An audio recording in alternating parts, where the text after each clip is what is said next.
Good morning, YouTube.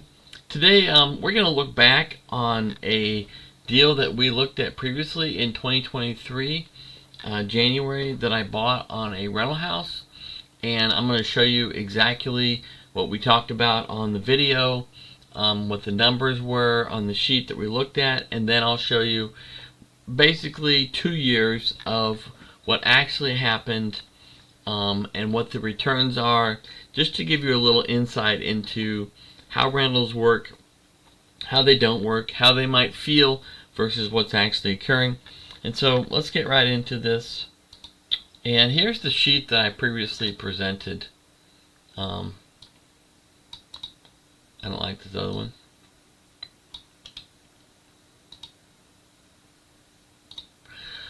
So it's kind of distracting content, so get rid of that.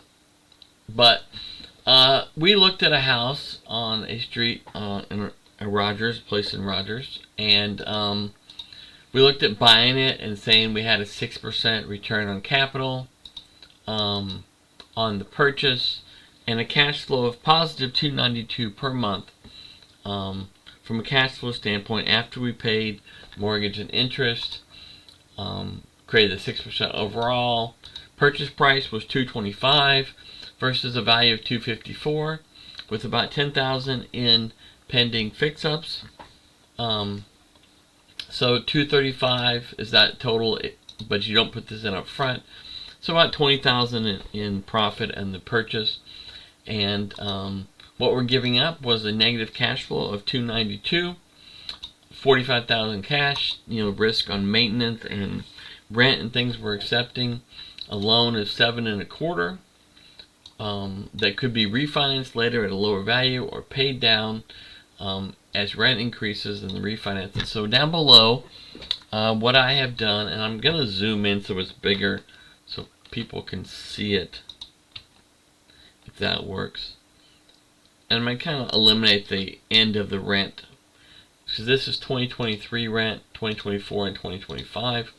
And before I kind of zoom in a little bit more, I'm just going to point out we initially rented it here.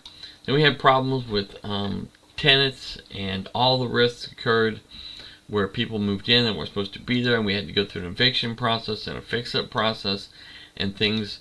And so we collected some of that rent, but in general, as you can see, it was basically empty and not collecting rent for several months on the backside to get the problem fixed, because it was a large problem. But let's see how the numbers actually work out as these risks occur. And so that's what I'm going to share with you. So we're going to look down in these details. So purchase price, we had rent at $1,500 right here. Is that big enough to see? There we go. Alright, purchase price, rent at $1,500. 2023 it was all $1,500, as you saw down here. We raised to $1,645 and we got new tenants in here.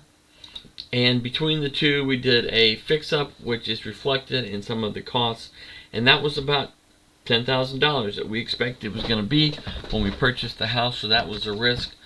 So this is kind of the situation for a rental when your risks occur, as far as having to do the maintenance and some rent things.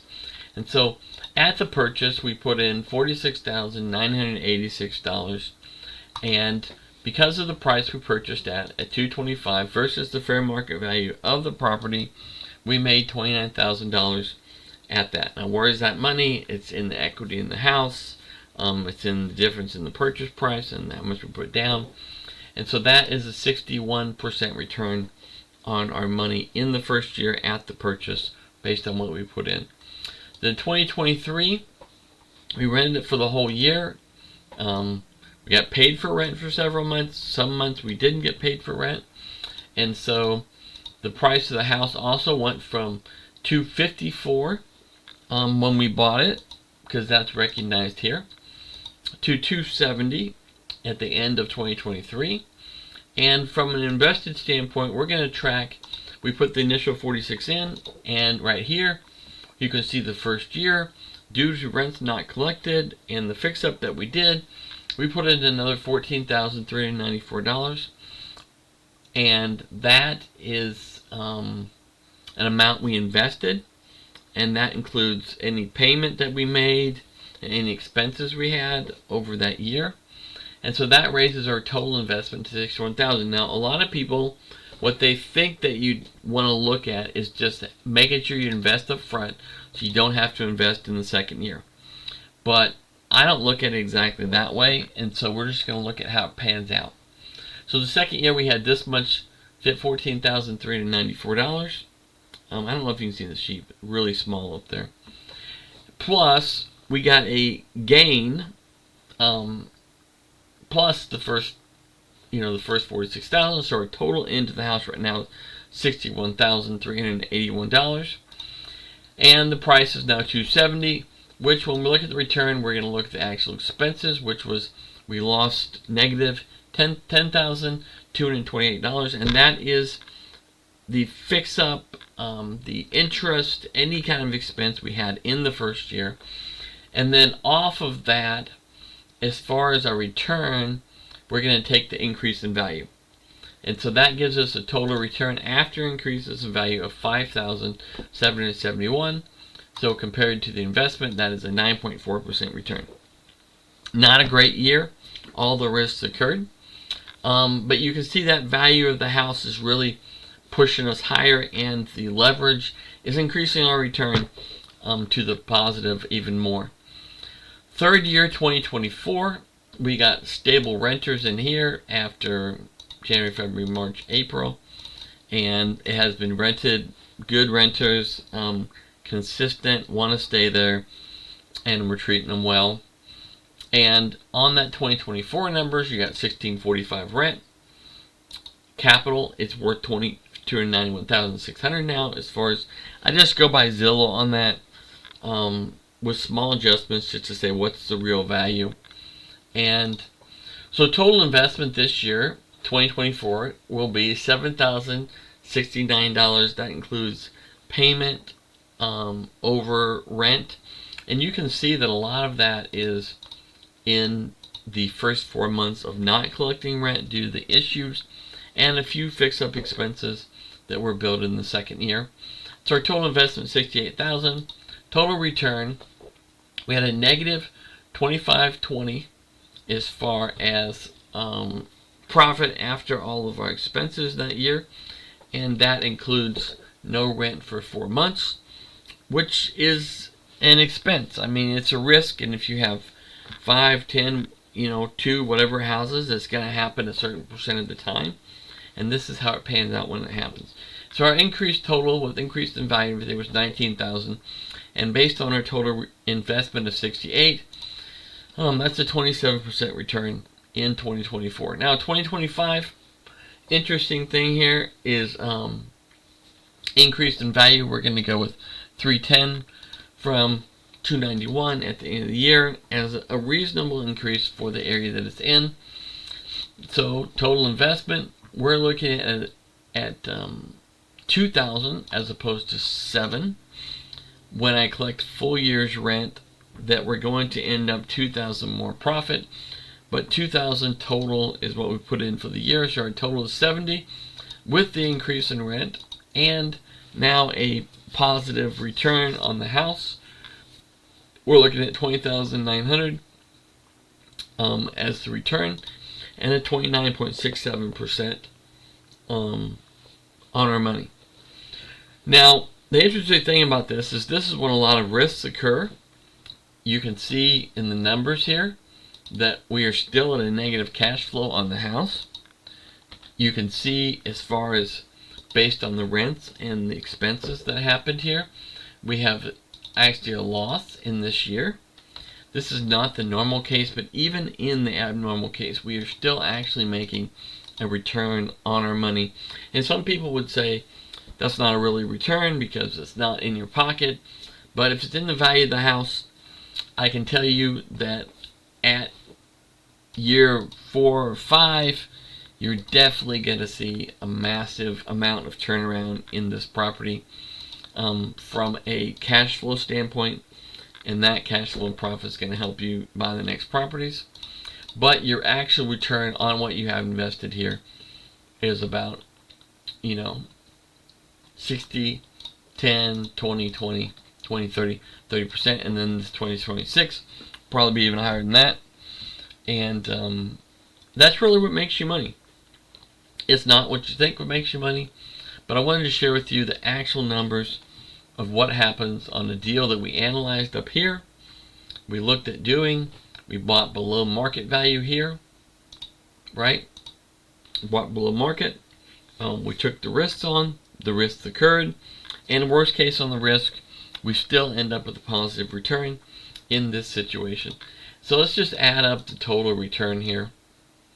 Total return here, $74,750. And so if I just take this situation and I say, the rent issue happened, they trashed the place, lots of issues occurred here, but I just add up the net to 3 years on this situation, and you say, in those 3 years, the total invested is $70,000. The total return is going to be the sum of these four numbers, $74,000. And so over 3 years, we're making 106% on this invested amount, net over 3 years. And so what I look at is, I might look at that, but that's not really the number that I look at. What I look at is, I try to say, when I put this purchase in of $50,000, I try to look at the total investment it's going to require over 3 years versus the total return over 3 years.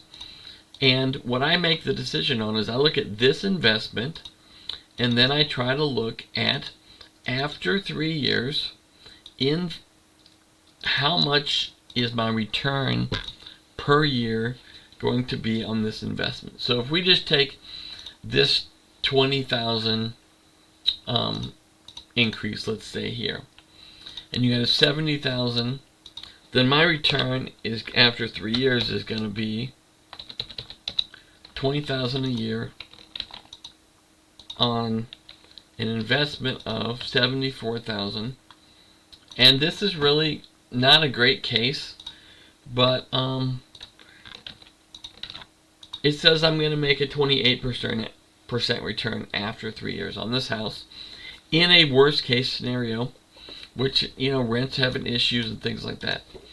And so over time, the cash flow and things will be better. But that's what I look at, is I try to figure out what this return year over year, and after the property stabilized, after 3 years, is going to be. And at that 3 year mark, what my net investment is going to be, and any investment going forward. So my cash flow, I won't put any more money in this house at all. It will be covered by, rents and yearly payouts. And so this is really my return once I stabilize the property.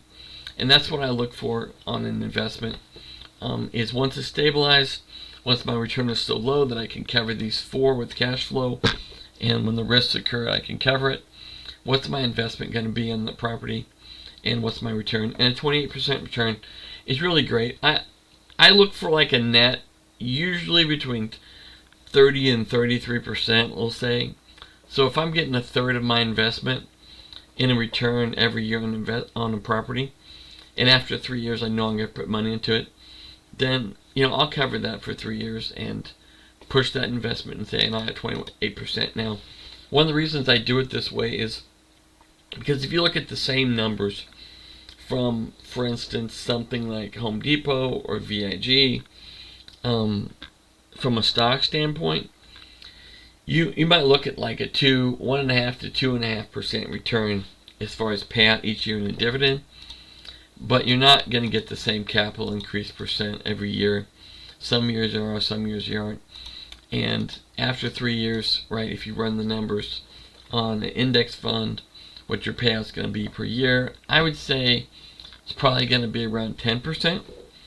And so you're really crushing it here from an investment standpoint. And this can only amplify over years. So if you look at now year 3 or 4, you might, pull this equity out that you have from all these profits, right? And so you've got this in, you got this in, so that's 140,000 you can pull out of this property that you put in over that time period, and maybe that allows you to buy the next property. And so that's what I wanted to share with you. Hope it helps and you see how it actually works, and I will talk to you later. Bye.